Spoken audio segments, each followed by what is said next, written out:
Friends, welcome back to my channel. ప్రతిరోజు కార్తీక దీపం serial టీవీలో కన్నా ముందుగా చూడడానికి వెంటనే మా ఛానల్ని సబ్స్క్రైబ్ చేసుకుని పక్కనే ఉన్న గంట సింబల్లో ఆల్ పైన క్లిక్ చేయండి. అప్పుడే నేను పోస్ట్ చేసే వీడియోస్ మీరు మిస్ కాకుండా నోటిఫికేషన్ ద్వారా చూడగలరు. ఇక సీరియల్లోకి వెళ్తే కార్తీక దీపం సీరియల్లో దక్షిణామూర్తి గురించి అసలు నిజం తెలిసి దక్షిణామూర్తిని ఇంటికి తీసుకువచ్చి జ్యోత్స్నకి దిమ్మ తిరిగే షాక్ అయితే ఇవ్వబోతున్నాడు దశరథ. మరి అసలు ఏమి జరిగింది? అసలు దక్షిణామూర్తి గురించి దశరథ తెలుసుకున్న అసలు నిజమేంటి? మరి జ్యోత్స్నకి ఏ విధంగా షాక్ ఇవ్వబోతున్నాడు? అసలు మరి దశరథ తీసుకొచ్చిన దక్షిణామూర్తిని చూసి శివనారాయణ ఊరుకున్నాడా? మరి అసలు ఏం జరగబోతుంది? ఆ కుటుంబంలో ఎలాంటి కలకలం రేగబోతుంది? అసలు జ్యోత్స్నకి ఎలా బుద్ధి చెప్పబోతున్నాడు? అసలు ఎందుకు జ్యోత్స్నకి షాక్ అని అనుకుంటున్నారా? అయితే ఈ వీడియోని చివరి వరకు స్కిప్ చేయకుండా చూడండి, అప్పుడే మీకు క్లియర్గా అర్థమవుతుంది. అలాగే ఈ వీడియోని ఇప్పటి వరకు లైక్ చేయని వాళ్ళు ఇప్పుడే లైక్ చేసేయండి. ఇక సీరియల్లోకి వెళ్తే కార్తీక దీపం సీరియల్లో జ్యోత్స్నకైతే చాలా గట్టి షాకే ఇస్తాడు కార్తీక్. అసలు జ్యోత్స్న ఈ షాక్ని అయితే అస్సలు ఎక్స్పెక్ట్ చేయలేదు.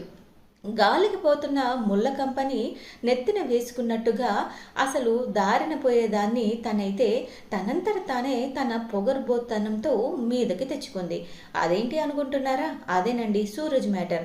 అయితే సూరజ్ తనతో ఇలా ఒక గిఫ్ట్ షాప్ దగ్గర జరిగిన గొడవను మనసులో పెట్టుకొని వాళ్ళు ఒకరి మీద ఒకరు ప్రతీకారం తీర్చుకోవడం ఇంతవరకు జరిగింది. అయితే రోడ్డు మీద హెల్తీగా హైజీనిక్గా ఫుడ్ స్టాల్ పెట్టుకున్న సూరజ్ని గెలికి మరీ లేపింది జ్యోత్స్న. అయితే దానికి సూరజ్ ఊరుకుంటాడా? దానికి పక్కా కౌంటర్ ఇవ్వాల్సిందే కదా. కాబట్టి సూరజ్ కూడా ఇంటికి అడుగుపెట్టి జ్యోత్స్నకైతే దిమ్మ తిరిగే షాక్ ఇస్తాడు. అయితే సూరజ్ని ఆ ఇంట్లో అడుగు పెట్టగానే సూరజ్ని చూసి ఒక్కసారిగా చాలా షాక్ అయిపోతుంది.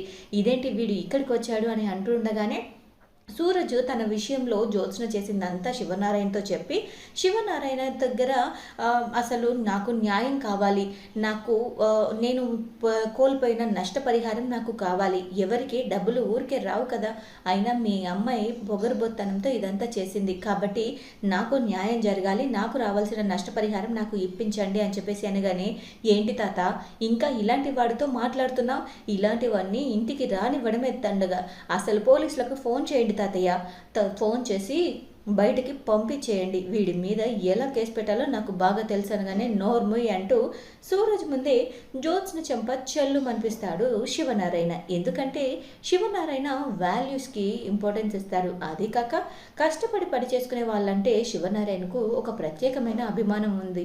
అయితే అలాంటి వాడిని ఇలా చేసినందుకు చాలా కోపం వస్తుంది శివనారాయణకు. తన పెంపకంలో పెరిగి తాను ఎందుకు ఇలా తయారైందో అర్థం కావట్లేదు, నాకన్నా నా కూతురు పెంపకమే నయం అంటూ జ్యోత్స్న గురించి ఆలోచిస్తూ కార్తిక్ని దృష్టిలో పెట్టుకొని, అసలు ఏం జరిగింది బాబు, నిజంగా నీ విషయంలో పెద్ద తప్పే జరిగింది, అది నా కూతురు చేసిన పొరపాటని నాకు అర్థమైంది, నువ్వు సాక్ష్యాలతో చూపించిన తర్వాత నీకు న్యాయం చేయక తప్పదు కదా, అయినా ఇలాంటి విషయంలో మేము నా మనవరాలకి చాలా గట్టిగానే వార్నింగ్ ఇస్తాం, నువ్వు ఇందులో బాధపడాల్సిన అవసరం లేదు, నీకెంత నష్టపరిహారం అయిందో చెప్పు, నా కొడుకు దాన్ని చూస్తాడు, దశరథ ఆ సంగతి ఏంటో చూడు అనగానే, నాకు నష్టపరిహారం ఇస్తారు సరే, దీంతో పాటు నాకు ఇంకొక న్యాయం కూడా జరగాలి అనగానే, ఇంకొక న్యాయమా ఏంటది అనగానే, అది అంటూ ఇక తను ఎక్కడ స్టాల్ పెట్టుకున్నా తన వల్ల డిస్టర్బెన్స్ ఉండదు అని తను నాకు మాట ఇవ్వాలి అని చెప్పేసి అనగానే ఇక బలవంతంగా జ్యోత్స్న చేత మాట అయితే ఇప్పిస్తారు. ఇక దాంతో సూరజ్ అయితే వెళ్ళిపోతాడు. ఆ తర్వాత జరిగిన గొడవని దృష్టిలో పెట్టుకొని జ్యోత్స్న చెంప మళ్ళీ చెల్లు అనిపిస్తుంది సుమిత్ర. ఏంటి మమ్మీ నువ్వు కూడా అలాగే చేస్తున్నావు, అయినా వాడెవడి కోసమో నన్ను కొట్టడం ఏంటి, ఇదంతా అసలు నన్ను చూసుకుంటే నాకే అసహ్యంగా ఉంది, అసలు కన్న కూతురి కన్నా ఎవడు రోడ్డును పోయే దారిని పోయే దానయ్య వచ్చి నాకు న్యాయం జరిపించండి అన్నంత మాత్రాన కన్న కూతుర్ని కొడతావా మమ్మీ అంటూ ఇక అంటుంది, నోర్ముయ్, ఈ పొజిషన్లో ఇంకెవరున్నా నేను ఇలాగే కొడతాను, ఎందుకంటే కష్టపడి పని చేసుకునే వ్యక్తికి ఆ ఆత్మస్థైర్యాన్ని కోల్పోయేలా చేసావు, అలాగే అతనికి ఆర్థికంగా మానసికంగా నష్టం కలిగేలా చేసావు, ఇప్పుడు అతని బిజినెస్ దెబ్బతినింది, అంటే ఒక బిజినెస్ అంటేనే నమ్మకం, ఆ నమ్మకం అనేది పోతే ఎంత బాధగా ఉంటుందో తెలుసా, అసలు నీకు ఎలా మనసు వచ్చింది, కష్టపడి పని చేసుకునే వాళ్ళని పని చేసుకోనివ్వకుండా ఇలా చేసావు, నీకు బుద్ధి లేదా అంటూ అక్కడి నుంచి వెళ్ళిపోతుంది సుమిత్ర. ఇక ఏంటి పెద్ద మేడం గారు, జరిగింది చాలా, ఇంకా ఏమైనా జరగాలా? నన్ను ఇంట్లోంచి వెళ్ళగొట్టేలా చేయాలి అనుకున్నావు, నన్ను నా భార్యని తిట్టించాలి అనుకున్నావు, శివనారాయణ తాత చేత నాతోటి నన్ను కొట్టించానని చాలా హ్యాపీగా విర్రవీగావు కదా. ఇప్పుడేం జరిగింది? అదే చెంపదెబ్బలు నీ చెంప మీద పడ్డాయి. కాబట్టి నా జోలికి రాకపోవడమే నీకు మంచిది.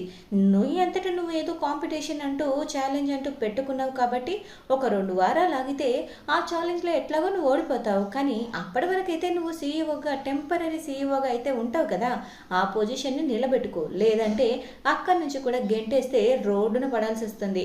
అప్పుడు తమరి పేరు మీద ఎటువంటి ఆస్తిపాస్తులు లేవు కాబట్టి ఏదో ఒకటి చిప్పో ఏదో ఒకటి ఇస్తాము, గుడి దగ్గర కూర్చొని అడుక్కో అంటూ ఇక కార్తీక్ అయితే జ్యోత్స్నని ఆట పట్టిస్తాడు. ఇక తర్వాత జ్యోత్స్న దాన్ని ఛాలెంజింగ్గా తీసుకుంటుంది.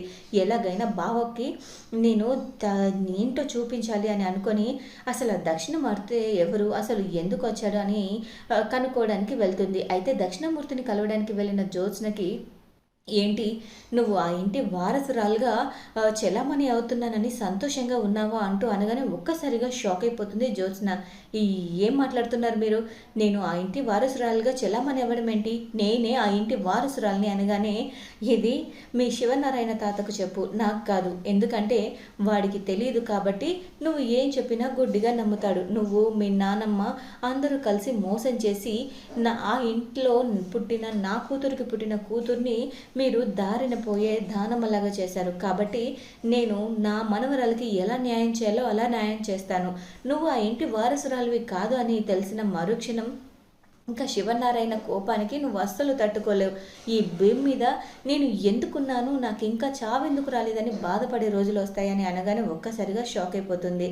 ఏంటి ఇప్పుడు నువ్వు నన్ను నిజం తెలిసిందని నన్ను చంపేయాలని చూస్తావేమో. ఈ నిజం ఎక్కడ, ఎప్పుడు, ఎలా రివీల్ చేయాలి, నేను చేస్తే అది ఎలా బయటకు వస్తుంది అనేది అంతా ప్రీ ప్లాన్డ్గానే ఉన్నాను.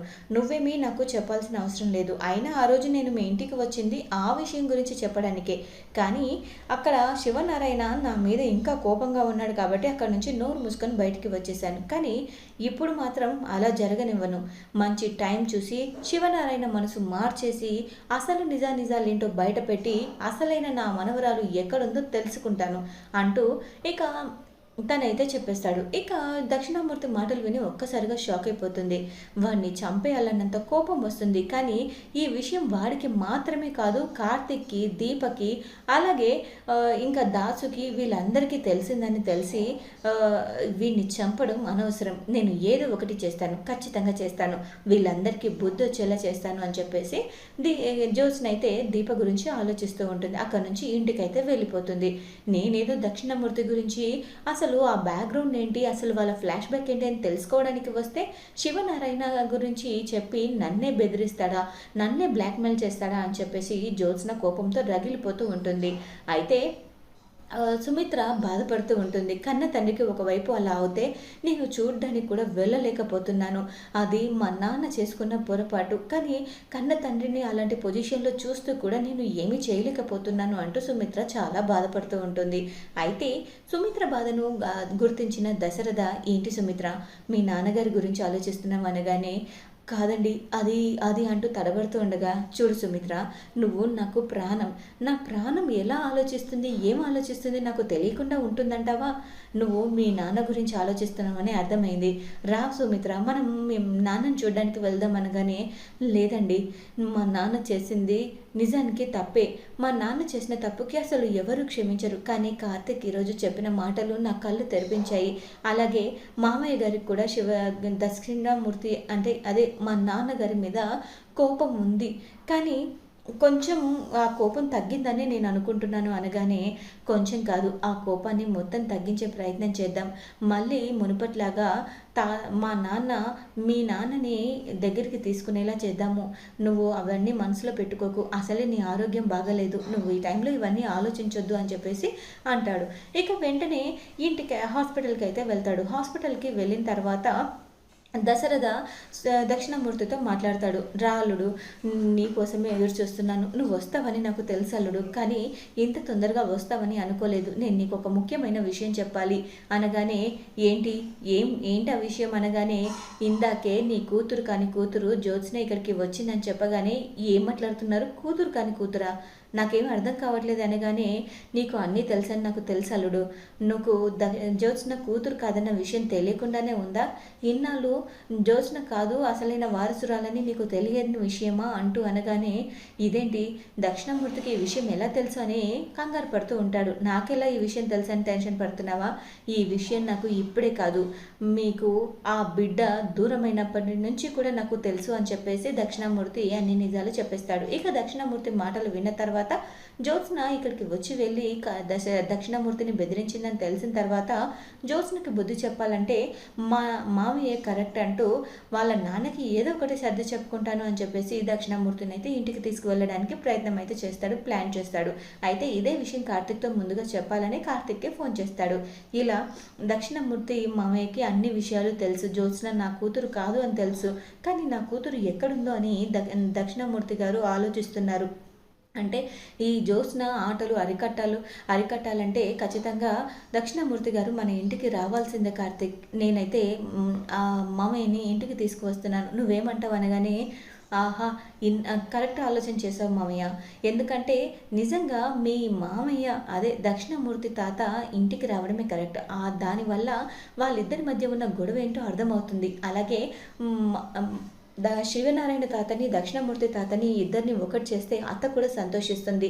తన తండ్రి తన మామయ్య ఎందరూ కలిసి ఉన్నారంటే తను చాలా సంతోషంగా ఫీల్ అవుతుంది అని చెప్పేసి కార్తిక్ కూడా అదే పని చేయి మామయ్య అని చెప్పి చెప్తాడు. ఇక కార్తిక్ చెప్పాడు కదా, ఎటువంటి ప్రాబ్లం వచ్చిన తర్వాత చూసుకుందాం అని చెప్పేసి దక్షిణామూర్తిని అయితే హాస్పిటల్ నుంచి డిశ్చార్జ్ చేసి ఇంటికైతే తీసుకువెళ్తారు. అక్కడ జ్యోత్స్న దక్షిణామూర్తిని కలవడానికి వచ్చిందని తెలిసి, దక్షిణామూర్తిని బెదిరించడానికి వచ్చిందని తెలిసి దశరథ్ అయితే దక్షిణామూర్తిని తీసుకొచ్చి జ్యోత్స్నకి దిమ్మ తిరిగి షాక్ ఇస్తాడు. అయితే ఎలాగైనా శివనారాయణకు కోపం ఉంటుంది కాబట్టి దక్షిణామూర్తిని వెంటనే ఇంటి నుంచి బయటికి గెంటేస్తాడని చాలా హ్యాపీగా ఫీల్ అవుతుంది జ్యోత్స్న. కానీ జ్యోత్స్న ఆలోచనలన్నీ తలకిందులుగా చేసి జ్యోత్స్నకి బుద్ధొచ్చేలా చేయడానికి శివనారాయణ కూడా దక్షిణామూర్తి వచ్చినందుకు ఏమీ అనడు. ఇక శివనారాయణ దక్షిణామూర్తి దగ్గర అవ్వబోతున్నారా, మరి అసలు ఏం జరగబోతుంది అనేది తెలియాలంటే ఈ వీడియోని తర్వాత ఎపిసోడ్ వరకు వేచి చూడాల్సిందే. ఈ వీడియో కనుక మీకు నచ్చినట్లయితే లైక్ చేసి షేర్ చేయండి. మా ఛానల్లోని మరెన్నో లేటెస్ట్ అప్డేట్స్ కోసం వెంటనే మా ఛానల్ని సబ్స్క్రైబ్ చేసుకొని పక్కనే ఉన్న గంట సింబల్ ఆల్ పైన క్లిక్ చేయండి. నేను పోస్ట్ చేసే వీడియోస్ నోటిఫికేషన్ ద్వారా చూడగలరు. Thanks for watching my video.